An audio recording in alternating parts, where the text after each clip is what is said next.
오늘도 이 시간에 주제는 나와 하나님을 의지하고 또 하나님께 예배하며 하나님의 간절히 바라고 구하는 여러분의 삶에 하나님의 놀라운 은혜와 기도의 응답이 있기를 주님의 이름으로 간절히 축원합니다. 우리는 지난주에 하나님의 말씀을 보면서 예수님께서 지금 내게 오십니다라는 제목으로 여러분과 말씀을 나눴습니다. 여러분의 힘들고 어려운 상황 가운데 늦은 때란 없다는 거예요. 하나님의 때는 늦은 때가 없다는 것입니다. 우리 인간이 생각할 때 늦었다고 생각할 때가 있지만 그때에 예수님이 오시면 여러분의 놀라운 기적을 체험하신다는 것이죠. 오늘 본문의 내용은 무엇입니까? 오늘 본문의 내용은 이제 마르다가 예수를 통해서 위로를 받고 갑니다. 가서 마리아에게 이야기를 해요. 마리아야, 예수님이 오셨는데 널 부르신다. 그러고 나서 이제 마리아가 부르신다는 소리에 예수님을 배우러 급히 나갑니다. 마리아가 급히 나가니까 어떻게 해요? 그 초상집에 있던 많은 사람들이 저 마리아가 가는 것을 보고 무덤에 곡을 하러 가는가 보다 생각을 하고 많은 무리들이 마리아를 따라갔어요. 그런데 가서 보니까 마리아가 예수님을 만나는 거예요. 예수님을 만나서 그 발 앞에 엎드려서 울었겠죠. 울었죠? 성경에 나오진 않지만 막 울었을 것입니다. 막 울면서 좀 약간 애통한 마음으로 예수님께 이야기했을 거예요. 예수님, 예수님이 빨리 오셔서 만약 이곳에 있었더라면 우리 오라버니가 죽지 않았을 것입니다. 라고 슬픔의 눈물을 흘리면서 원망의 소리를 조금 했을 거예요. 예수님께서는 그들의 그러한 아픈 슬픔의 모습을 보시면서 마음이 아프셨어요. 또 나사로를 되게 사랑했습니다. 그러니까 눈물도 흘렸다고 이야기하고 있잖아요. 그래서 예수님께서는 이제 마리아를 좀 위로하기 위해서 자, 그러면 너희 오라버니를 어디에 두었느냐라고 물어봅니다. 물어보니까 이제 어떻게 해요? 마르다가 마리아와 이제 와서 보십시오라고 이제 예수님을 그 무덤으로 이끌었어요. 이제 예수님도 그 무덤으로 가셨습니다. 가니까 이제 굴이잖아요. 이스라엘은 무덤이 굴이에요. 석회석 같은 그런 것을 파서 안에다가 시체를 넣고 돌로 보통 문을 막습니다. 그러니까 땅에다 묻는 게 아니라 어떤 굴과 같은 곳에 묻는 거죠. 그래서 그 굴을 돌을 옮겨 놓으라라고 이제 이야기를 했어요. 그러니까 마르다가 뭐라고 합니까? 예수님, 벌써 죽은 지가 사흘이 됐어요. 벌써 냄새가 납니다. 라고 이야기합니다. 근데 예수님께서 오늘 중요한 말씀을 하십니다. 뭐라고 합니까? 예수께서 이르시되 내 말이 내가 믿으면 하나님의 영광을 보리라 하지 아니하였느냐라고 말씀하시죠. 오늘 이 말씀이 사실 키포인트입니다. 그래서 그들이 이제 이 돌문을 열었을 때 예수님께서는 하나님께 감사 기도하면서 그 나사로에 대해 이야기를 하죠. 나사로야 나오너라. 그럴 때 나사로가 그 모든 그 동굴에서 자신의 모든 걸 동요맨체로 배로 동요맨체로 수건을 감싸고 나오게 되어진 거죠. 그래서 예수님께서는 이제 나온 그를 이제 풀어서 다니게 해라라는 이러한 내용입니다. 한마디로 오늘의 어떤 키 포인트를 보자면 예수님께서 죽은 나사로를 살리신 거예요. 그렇죠? 많은 사람들이 이 본문의 말씀을 통해서 죽은 지도 며칠이 지났어요? 사흘이 넘었어요. 그런 사람을 예수님께서 살리신 것은 엄청난 기적입니다. 대단한 거예요. 많은 사람들이 이곳에 초점을 두고 이 본문을 보고 있습니다. 그러나 오늘 저는 여러분과 함께 이 본문의 말씀을 다른 곳에 초점을 놓고 말씀을 보고자 합니다. 오늘 말씀의 제목과 같이 내가 믿으면 예수님께서 이야기하잖아요. 마르다에게 내가 믿으면 하나님의 영광을 보리라 하지 아니하였느냐? 내가 너에게 말하지 않았느냐? 내가 이미 너에게 말을 했다. 내가 믿으면 하나님의 영광을 볼 것이다라고 말을 하고 있다는 것이죠. 우리는 세상에 살아가면서 인간의 어떤 상식과 지식으로는 이해할 수 없는 많은 일들이 여러분 앞에 펼쳐집니다. 세상은 놀라운 기적들이 일어난다고 할지라도 그것을 듣고 믿는 사람도 있겠지만 많은 사람들이 자신의 눈으로 보지 않는 이상 잘 믿으려 하지 않는다는 거예요. 보지 않으면 믿기 힘들기 때문인 것입니다. 그러나 그것을 분명히 본 사람이 있습니다. 그렇죠? 분명히 본 사람이 있어요. 내가 아무리 생각해도 이해되지 않으면 그 본 사람, 보고 온 사람의 이야기도 부정하게 된다는 것입니다. 오늘 본문을 통해 여러분에게 인간의 상식과 지식으로 이해되지 않는 일들이 여러분 앞에 놓여 있다 할지라도 주님의 말씀을 믿을 때 놀라운 기적이 일어남을 체험하시기를 바랍니다. 그런데 먼저 기적이 일어나기 위해서는요, 우리가 선행되어야 될 것이 있다는 거예요. 오늘 말씀을 통해 우리가 하나님의 영광을 보기 위해서 무엇을 먼저 해야 되는지 이 말씀을 통해 깨달아지는 시간이 될 수 있기를 바랍니다. 오늘 말씀의 주의 내용을 보면 이미 잘 알고 있는 내용입니다. 오늘 말씀에 무엇입니까? 우리가 예수님께서 마르다에게 하신 말씀에 초점을 맞추자고 했잖아요. 그 말씀이 무엇이냐면 40절 말씀에 내가 믿으면 하나님의 영광을 보리라. 내가 믿으면 하나님의 영광을 보리라. 그러니까 이거 뭐냐면 예수님께서 하신 말씀이에요. 내가 믿으면이 아니라 예수님께서 말씀하시니까 내가 믿으면 하나님의 영광을 보리라 라고 말씀하고 있다는 거죠. 그러면 내가 믿는 것이 무엇이냐? 예수님께서 말하는 것은 너가 믿어야 할 것이 무엇이냐? 그 믿은 것이 무엇입니까? 그것은 바로 하나님의 말씀이에요. 예수 그리스도의 말씀이라는 것입니다. 이것은 예수님께서 하신 말씀, 그 전에 우리가 지난주에 봤잖아요. 23절의 말씀에 뭐라고 됐습니까? 나사로가 다시 살아나리라. 마르다에게 이야기를 했어요. 나사로가 다시 살아나리라. 마르다에게 이야기했습니다. 그 이후에 또 25절에 뭐라고 했습니까? 나는 부활이요 생명이 나를 믿는 자는 죽어도 살겠고 무릇 살아서 나를 믿는 자는 영원히 죽지 아니하리라 라고 예수님께서 마르다에게 말씀하셨습니다. 예수님께서는요 농담한 게 아니에요. 지금 이 일들이 내가 믿으면 일어날 것이라고 이야기한 거예요. 마르다는 예수님을 만나고 생명의 말씀을 들었습니다. 약속의 말씀을 들었다는 것입니다. 그러면 마르다가 예수님이 그 말을 했을 때 예수님께서 나사로를 살리시겠구나. 예수님께서 나사로에게 오셔서 살릴 수 있겠구나라는 그 마음에 믿음이 있었어야 돼요. 믿음이 있었다면 예수님께서 무엇을 말씀하시든지 그 말씀을 믿고 순종을 했어야 된다는 것이죠. 예수님께서 마르다에게 뭐 어떻게 합니까? 이제 돌문 앞에 갑니다. 이제 무덤 앞으로 갔죠. 그래서 뭐라고 하죠? 그 돌문을 열으라고 얘기하죠. 돌을 옮겨 놓으라라고 말씀하실 때 마르다는 이 돌문을 빨리 옮겨 놓아야겠다. 예수님께서 나사로를 살린다고 했으니까 살리시겠구나. 이런 믿음이 있었어야 돼요. 그렇죠? 이런 믿음이 있었어야 돼요. 그리고 그 말씀을 믿고 순종했어야 돼요. 그냥 그 돌을 빨리 이제 옮겨 놓아야 됐던 것이죠. 그런데 마르다는 어떻게 했습니까? 어떻게 얘기했냐면 마르다는 주여 죽은 지가 사흘이 되었음에 벌써 냄새가 나나이다 라고 말했다는 것이죠. 아직 믿음이 없었어요. 예수님께서 말씀하신 그 말씀을 마음에 두지 않았어요.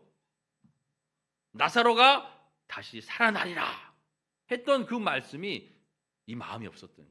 믿어지지 않았던 거죠. 그러니까 아이고 예수님 뭔 말씀하십니까? 지금 죽어서 냄새가 나요. 열지도 못해요. 오히려 그 말씀을 믿었다면 마르다는 네 알겠습니다. 그렇게 그 말씀에 믿고 순종하여 그 돌을 옮겨야 했다는 것입니다. 성경에는 많은 사람들이 믿고 순종함으로 주의 영광을 본 사람들이 많이 있습니다. 열왕기하 5장 14절 말씀에 보면 나아만이 이에 내려가서 하나님의 사람 말대로 요단강에 7번 몸을 잠그니 그의 살이 어린아이 살같이 회복되어 깨끗하게 되었더라 라고 말씀하고 있습니다. 여러분 나아만 장군이요 어떤 병에 걸렸습니까? 그가 문둥병에 걸렸어요. 나병에 걸린 거예요.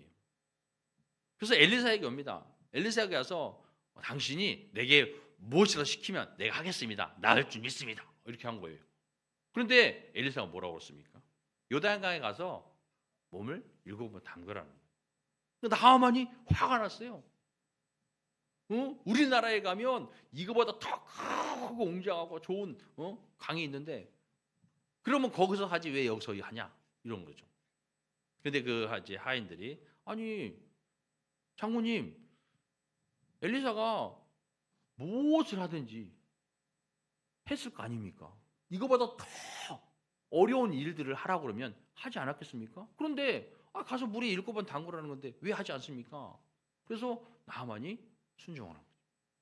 말씀을 믿고 가서 순종함으로 그 몸이 어린아이 살같이 회복되었다는 것입니다. 또 요한복음 9장 7절의 말씀에 보면 이르시되 실로암 못에 가서 씻으라 하시니 이에 가서 씻고 밝은 눈으로 왔더라 라고 말씀하고 있어요. 맹인에게 진흙을 이어서 눈에 바르고 실로암 못에 가서 씻으라 라고 했어요. 여러분 이 사람이 1, 2년 맹인이 된 게 아니잖아요. 오랜 그러한 시간을 살아오면서 맹인이 됐는데 아니 어떤 사람이 와가지고 눈을 막 이제 침 뱉어서 진흙을 이겨서 해놓고 실로암 가서 씻으세요. 그러면 낫습니다. 볼 수 있습니다. 그래. 그럼 그 사람 뭐라 할까요? 보통 사람들은 어떻게 할까요? 자신에게 장난치는 줄 알아요. 그렇죠? 생각해 보세요. 무슨 이거를 이겨서 발라서 실로암에 가서 씻는다고 지금 장까지 이때까지 살아온 그 눈이 떠지겠어요. 그러나 그는 어떻게 했습니까? 그 말씀을 듣고 믿었어요. 그리고 순종했어요. 그래서 그가 보게 되었다는 것입니다. 또 요한복음 4장 50절 말씀에 보면 예수께서 이르시되 가라 내 아들이 살아 있다 하시니 그 사람이 예수께서 하신 말씀을 믿고 가더니 라고 말씀되어 있어요. 왕의 신하가 있습니다. 그 신하의 아들이 병들어 죽게 생겼어요. 그래서 이제 예수님이 갈릴리 오신다는 소리를 듣고 이 사람이 갑니다. 가서 예수님 저희 집으로 오셔서 가지고 우리 아이를 살려주세요 라고 이야기를 해요. 그런데 예수님이 뭐라고 그래요? 가라 네 아들이 살아났다. 이 사람이 어떻게 해요? 아이 무슨 말씀하십니까? 지금 빨리 오셔서 고쳐주셔야지 왜 장난하시고 그래요?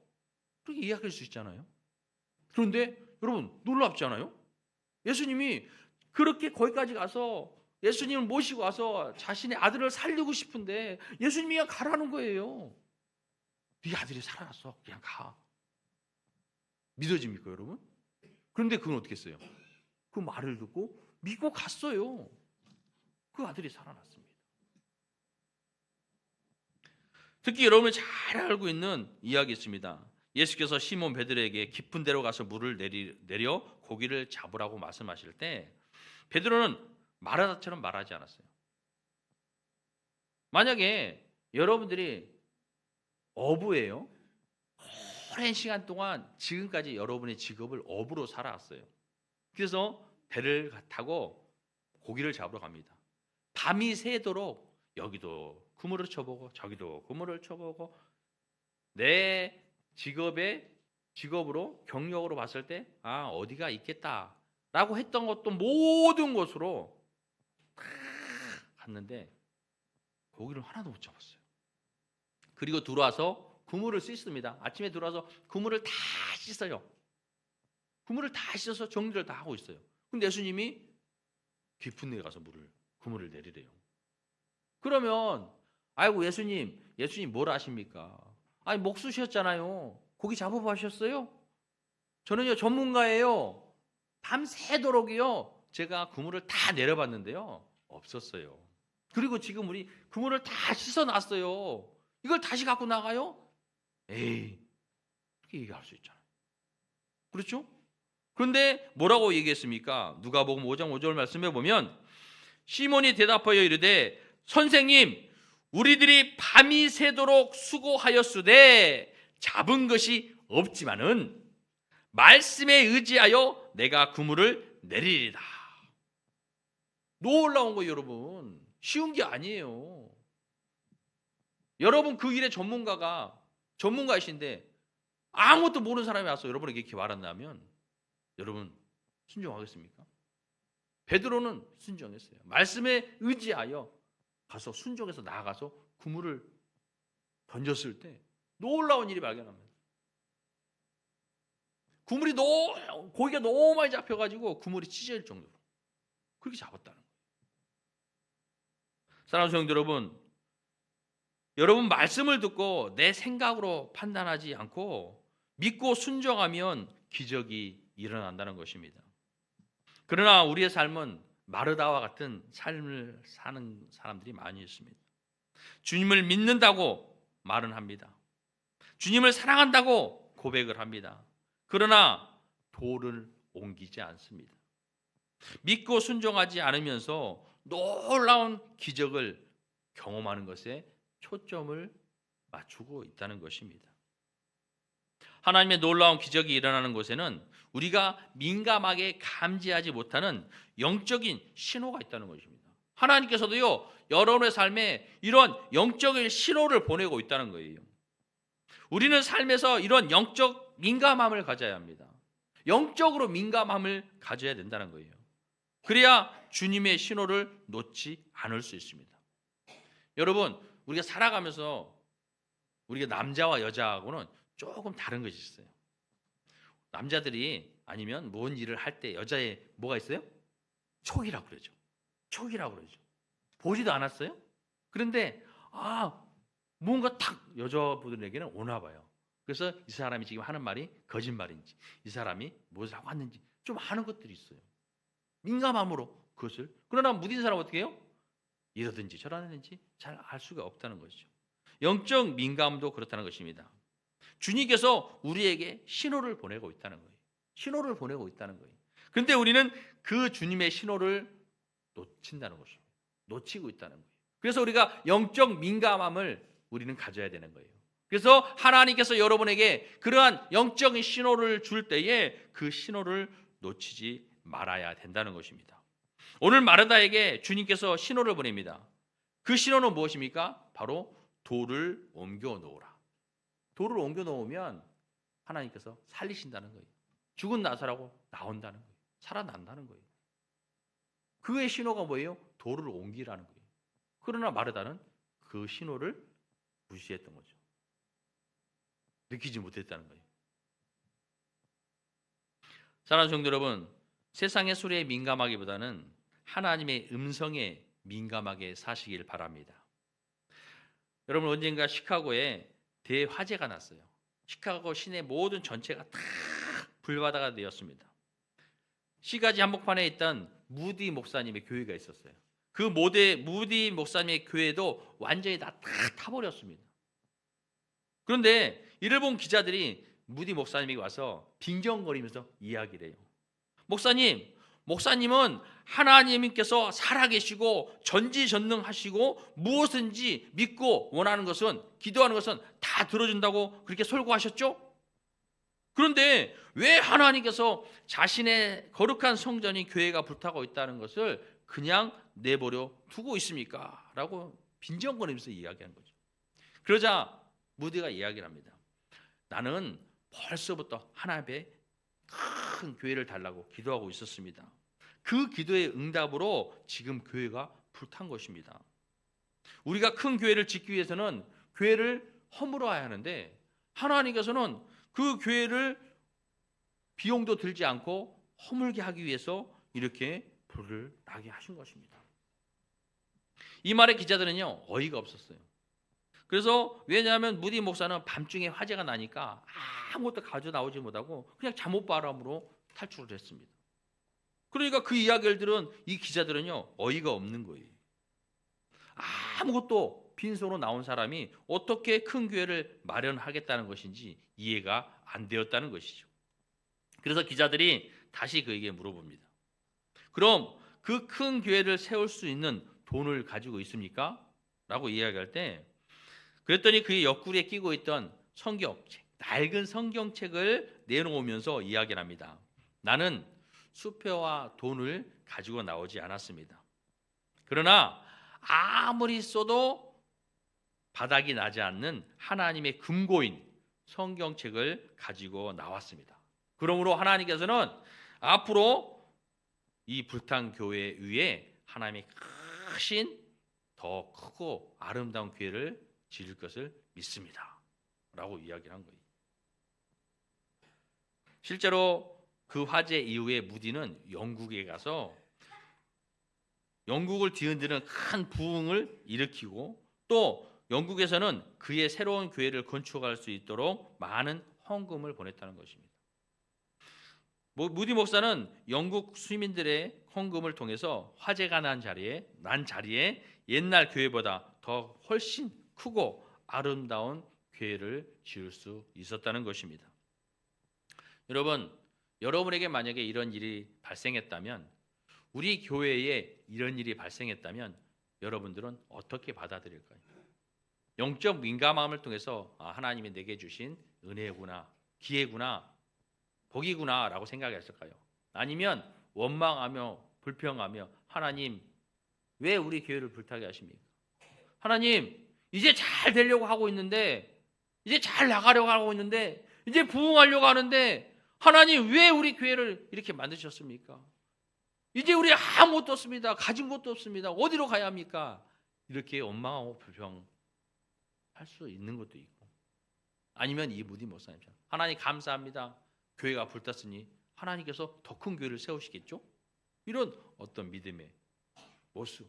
그러니까 우리는 어떤 영적 민감함을 가지고 여러분의 삶에 힘들고 어려운 상황이 있다 할지라도 그것을 가지고 원망하며 불평하며 살 것이 아니라 하나님의 은혜를 바라보며 살아야 된다는 것입니다. 어느 상황이든지 하나님의 영광을 생각하며 믿음을 잃지 않으면 하나님의 역사와 위로를 경험할 수 있다는 것입니다. 여기에서 하나님의 영광이 무엇일까요? 내가 믿으면 하나님의 영광을 보리라 말씀했습니다. 여기서 하나님의 영광이라는 것은 하나님께서만 하실 수 있는 크고 놀라운 일들을 말하고 있습니다. 병 고침을 받습니다. 우리에게는 여러 가지 병들을 고침받습니다. 귀신이 떠나가고 맹인이 눈을 뜨고 듣지 못하는 사람이 듣게 되고 말 못하는 사람들이 말하게 되고 걷지 못하는 자들이 걷게 되는, 또 죽은 사람이 살아나게 되는 것이 하나님의 영광이라는 거예요. 이것이 하나님의 영광입니다. 또 무엇보다도 예수님을 믿고 그 믿음으로 죄사함 받고 구원받아 하나님의 자녀가 되는 것이 하나님의 영광이라는 거예요. 그러니까 우리가 믿으면, 여러분이 믿으면 하나님의 영광을 볼 수 있다는 것입니다. 여러분의 삶에 하나님의 영광이 나타날 수 있기를 바랍니다. 우리는 분명히 해야 합니다. 아무리 어렵고 힘든 절망의 순간과 아무리 아픔과 슬픔과 고통의 순간이 우리에게 있다 할지라도 믿음 잃지 않고 하나님의 말씀을 믿고 순종할 때 반드시 여러분의 삶에 하나님의 놀라운 영광이 나타날 줄 믿습니다. 그러므로 세상에 늘 말씀으로, 믿음으로 승리하는 삶을 살 수 있기를 주님의 이름으로 간절히 축원합니다.